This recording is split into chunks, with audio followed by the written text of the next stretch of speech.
नमस्कार, मैं नंदराम पालीवाल, सह आचार्य राजनीति विज्ञान। आज इस वीडियो में कौटिल्य के अनुसार राज्य के क्या कार्य हैं, राज्य का कार्य क्षेत्र क्या है, इसके बारे में चर्चा करेंगे। कौटिल्य ने लोक कल्याणकारी राज्य की धारणा प्रस्तुत की है। अर्थशास्त्र विषय का नाम नहीं, कौटिल्य द्वारा रचित पुस्तक या कौटिल्य द्वारा लिखी गई पुस्तक का नाम अर्थशास्त्र है। अर्थशास्त्र में राज्य के कार्य क्षेत्र को अत्यंत विस्तृत माना गया है तथा प्रजा की भौतिक सुरक्षा व उसके लौकिक व पारलौकिक कल्याण के लिए विभिन्न गतिविधियां संपन्न करने को राज्य के आवश्यक कार्यों में स्वीकार किया गया। इस प्रकार कौटिल्य द्वारा प्रतिपादित राज्य के कार्यों के आयाम सामाजिक, नैतिक, आर्थिक सभी प्रकार के हैं। कौटिल्य ने जो राज्य के कार्य बताए वो कई प्रकार के हैं, जैसे आपकी स्क्रीन में दिख रहा है। पहला, प्रजा रक्षण। प्रजा की रक्षा को कौटिल्य ने राज्य के प्रथम दायित्व में स्वीकार किया है। कौटिल्य का मत है कि राज्य के अस्तित्व के अभाव में प्रजा में अशांति व असुरक्षा की आशंका विद्यमान थी तथा मत्स्य न्याय का प्रचलन हो गया था। इस प्रकार राज्य की उत्पत्ति मत्स्य न्याय की उस दारुण अवस्था से प्रजा को मुक्ति दिलाने के लिए हुई है। कौटिल्य ने सभी प्रकार के आंतरिक व बाह्य संकटों से प्रजा की रक्षा को राज्य का दायित्व माना है। कौटिल्य ने प्रजा रक्षण के राज्य के दायित्व के 3 संदर्भों में विवेचन किया है। पहला, राज्य में समाज कंटकों और अपराधियों को समुचित दंड देकर प्रजा को विभिन्न प्रकार के अपराधों और हिंसा से बचाना तथा प्रजा के जीवन, संपत्ति व सदाचार की रक्षा करना। दूसरा, बाह्य आक्रमणों से प्रजा का बचाव करना। इस उद्देश्य की पूर्ति के लिए राज्य की सुरक्षा व्यवस्था को इतना सक्षम बनाना कि शत्रु आक्रमण करके प्रजा को प्राणों या संपत्ति की क्षति न पहुंचा सके। राज्य से ऐसी परिस्थितियां उत्पन्न करने की भी अपेक्षा की गई है कि भारी आक्रमणों का खतरा कम से कम उपस्थित हो। तीसरा, प्राकृतिक आपदाओं जैसे अकाल, बाढ़ आदि से प्रजा को उत्पन्न हुए खतरों का सामना करने के लिए स्थायी व तात्कालिक उपाय करना। कौटिल्य ने प्रजा रक्षण के दायित्व को महत्वपूर्ण मानते हुए ही शासन को यह परामर्श दिया है कि वह यथासंभव युद्धों से बचने का प्रयत्न करे तथा आवश्यक होने पर दूसरे राज्यों से युद्ध तभी करे जबकि प्रजा की न्यूनतम हानि होने की आशंका हो। दूसरा, जन कल्याण। कौटिल्य ने राज्य से जनता के कल्याण के विभिन्न पक्षों से संबंधित गतिविधियों को निरंतर संचालित करने की अपेक्षा की है। कौटिल्य ने जहां राज्य के अस्तित्व की सैद्धांतिक व्याख्या में यह स्पष्ट किया है कि राज्य जनता के लौकिक और पारलौकिक कल्याण के लिए ही अस्तित्व में है, वहीं उसके द्वारा राज्य द्वारा किए जाने वाले योग्य कार्यों की विस्तृत सूची प्रस्तुत करके राज्य के लोक कल्याणकारी स्वरूप को भली भांति स्पष्ट कर दिया। कौटिल्य ने वृद्धों, महिलाओं, बालकों और अनाथों की हर संभव सहायता करने को राज्य का दायित्व माना है। राज्य की लोक कल्याणकारी गतिविधियों की विस्तृत सूची में कौटिल्य जनसाधारण के लिए मनोरंजन आदि की व्यवस्था, वनों को साफ कर कृषि के लिए उपयोगी भूमि के विस्तार, राज्य में समुचित सिंचाई की व्यवस्था, अकाल, बाढ़ व महामारी की स्थितियों में जनता की सहायता के लिए आवश्यक उपाय करने, जनता के नैतिक उत्थान के लिए मद्य निषेध लागू करने आदि को सम्मिलित किया है। कौटिल्य ने विद्वानों और बौद्धिक कार्यों में लगे हुए व्यक्तियों के जीवन निर्वाह की व्यवस्था करने के लिए राज्य को उत्तरदायी माना। उन्होंने राज्य से यह अपेक्षा की है कि वह ऐसे सब लोगों के भरण पोषण की उपयुक्त व्यवस्था करे जिनके पास जीवन निर्वाह के साधन उपलब्ध नहीं है। कौटिल्य ने प्रजा के स्वास्थ्य की रक्षा के लिए राज्य से औषधालयों के संचालन तथा सफाई की उपयुक्त व्यवस्था बनाए रखने की अपेक्षा की है। कौटिल्य ने पर्यावरण की रक्षा के लिए राज्य को वन लगाने, उद्यान विकसित करने तथा जलाशयों की स्वच्छता की व्यवस्था करने का परामर्श दिया है। उद्यान व वनों के विस्तार में कौटिल्य ने जनता से सहयोग लिया जाना भी उचित माना है तथा कहा है कि वन एवं उद्यान लगाने के लिए यदि कोई व्यक्ति इच्छुक हो तो उसे राज्य द्वारा भूमि आवंटित की जानी चाहिए तथा वृक्ष उपलब्ध करवाए जाने चाहिए। प्रजा के लिए आवास की व्यवस्था करने को भी कौटिल्य ने राज्य का दायित्व माना है तथा कहा है कि राज्य को शिक्षकों, राज्य कर्मचारियों, चिकित्सकों एवं प्रजा के अन्य वर्गों को भूमि आवंटित करनी चाहिए। कौटिल्य द्वारा प्रस्तुत राज्य की गतिविधियों की विस्तृत सूची से स्पष्ट है कि वह मनु की भांति राज्य को प्रजा के कल्याण के प्रति केवल सैद्धांतिक रूप से ही निर्देश नहीं देता, अपितु शासक से अपेक्षा भी करता है कि विभिन्न विभागों का गठन कर प्रजा के कल्याण की गतिविधियों को नियमित रूप से संचालित करे। तीसरा कार्य, राज्य के आर्थिक दायित्व। कौटिल्य ने आर्थिक क्षेत्र में राज्य के हस्तक्षेपवादी सिद्धांत का समर्थन नहीं किया है। कौटिल्य ने राज्य से यह अपेक्षा की है कि वह अर्थव्यवस्था को इस प्रकार नियंत्रित और संचालित करे कि समाज में साधनों का अत्यधिक केंद्रीकरण न हो और जनता के सभी वर्गों के आर्थिक हित सुरक्षित रहे। कौटिल्य ने राज्य को विभिन्न व्यवसायों में लगे हुए लोगों की गतिविधियों पर नियंत्रण करने, उत्पादित वस्तुओं का मूल्य निर्धारित करने, किसी विशेष वाणिज्य या व्यवसाय में किसी व्यापारी के एकाधिकार को समाप्त करने आदि के माध्यम से अर्थव्यवस्था पर प्रभावशाली नियंत्रण रखने का परामर्श दिया। कौटिल्य ने राज्य से एक ऐसी वाणिज्यिक नीति अपनाने की अपेक्षा की है जिसके द्वारा राज्य में व्यापार और वाणिज्य का प्रसार हो तथा जनता की आवश्यकता की वस्तुएं प्रचुर मात्रा में उपलब्ध हो सके ताकि जनता को किसी भी वस्तु के अभाव का सामना न करना पड़े।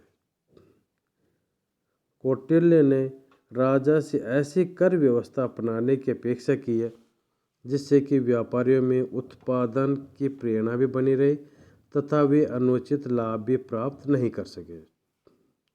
इस प्रकार कौटिल्य ने राजा को यह परामर्श दिया है कि वह समुचित उपायों के द्वारा यह निरंतर देखता रहे कि व्यापारियों और व्यवसायिकों द्वारा प्रजा का किसी भी प्रकार से शोषण नहीं किया जा सके।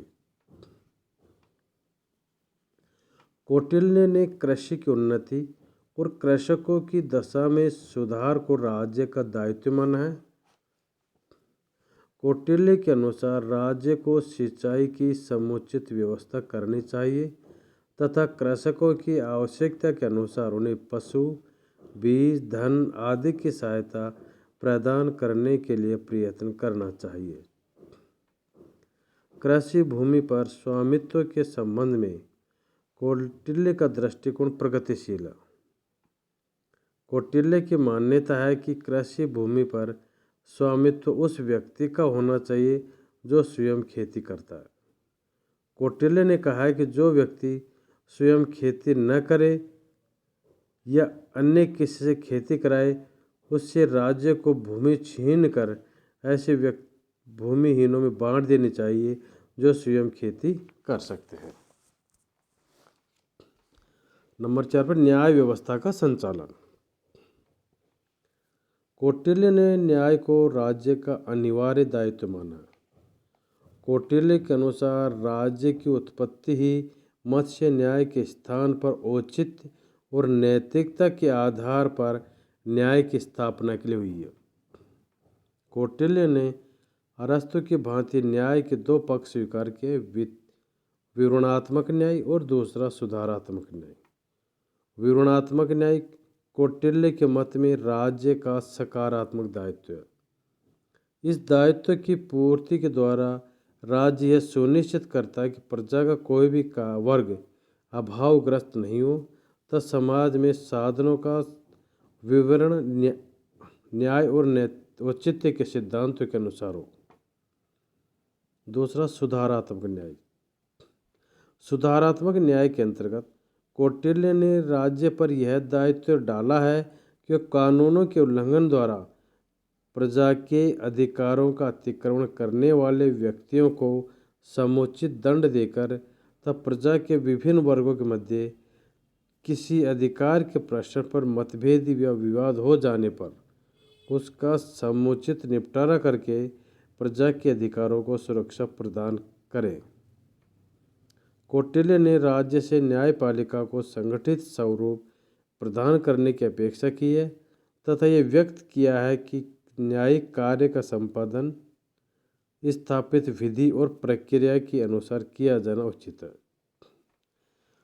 कौटिल्य के अनुसार राज्य न्याय को सुनिश्चित करने के अपने दायित्व की पूर्ति नहीं करता तो समाज में असुरक्षा और आशंका का बोलबाला हो जाता। कौटिल्य ने शासक को न्यायिक शक्ति का अत्यंत सतर्कतापूर्वक प्रयोग करने का परामर्श दिया तथा चेतावनी दी है कि न्यायिक शक्ति का दुरुपयोग करने के गंभीर परिणाम हो सकते हैं। पांचवा कार्य सामाजिक व्यवस्था का संचालन। कौटिल्य ने सामाजिक व्यवस्था के निर्वाह के लिए राज्य को उत्तरदायी माना। कौटिल्य सामाजिक संगठन से सिद्धांतों तथा समाज के विभिन्न वर्गों के मध्य संबंधों के संचालन में राज्य की भूमिका को विनिमयकारी मानते हैं।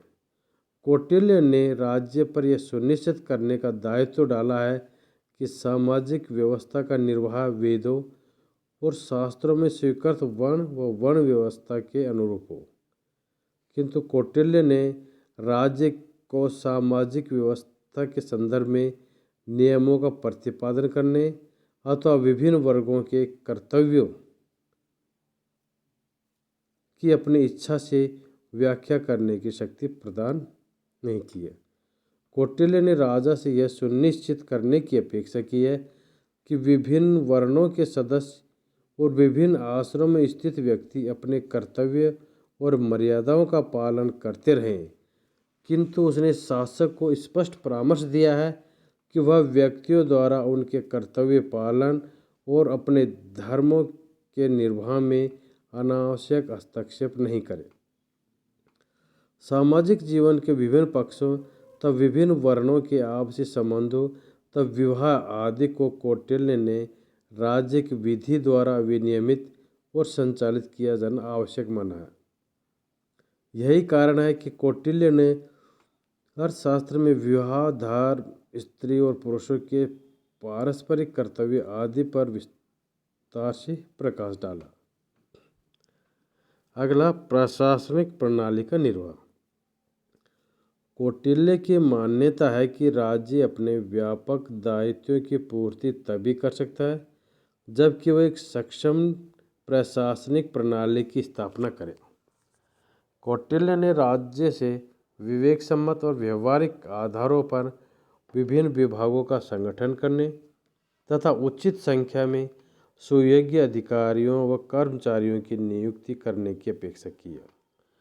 कौटिल्य का मत है कि समुचित नियंत्रण के बिना कर्मचारी व अधिकारी अपनी शक्तियों का दुरुपयोग कर सकते हैं और प्रजा को पीड़ित भी कर सकते हैं। इसलिए कौटिल्य ने राज्य को राजकीय कर्मचारियों पर भले भांति नियंत्रण रखने तथा यह सुनिश्चित करने के लिए उत्तरदायी माना है कि अधिकारियों कर्मचारी द्वारा प्रजा का शोषण नहीं किया जा सके। अगला और आखिरी सातवां परराष्ट्र संबंधों का संचालन। कौटिल्य ने परराष्ट्र दूसरे राष्ट्रों के संबंधों के कुशल संचालन को राज्य के प्रमुख दायित्व में माना है। कौटिल्य के अनुसार यदि अंतर्राज्यीय संबंधों के संचालन में शासक कुशलता और दूरदर्शिता का परिचय नहीं देगा तो राज्य की सुरक्षा के समक्ष गंभीर खतरे उपस्थित हो जाएंगे, तब प्रजा के प्राणों व संपत्ति के समक्ष गंभीर संकट उपस्थित होगा।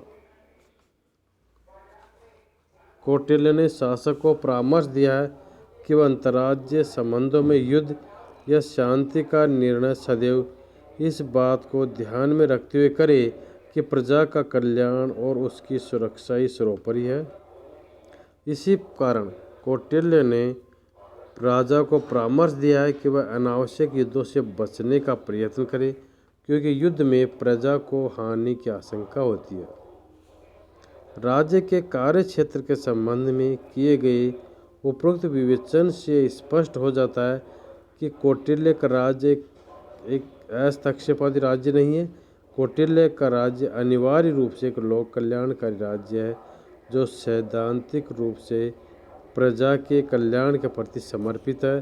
तो व्यवहारिक दृष्टि से वह ऐसे अनेक गतिविधियों को संपन्न करने के दायित्वों का निर्वाह करता है जो प्रजा के नैतिक, आर्थिक और सामाजिक उत्थान से संबंधित है।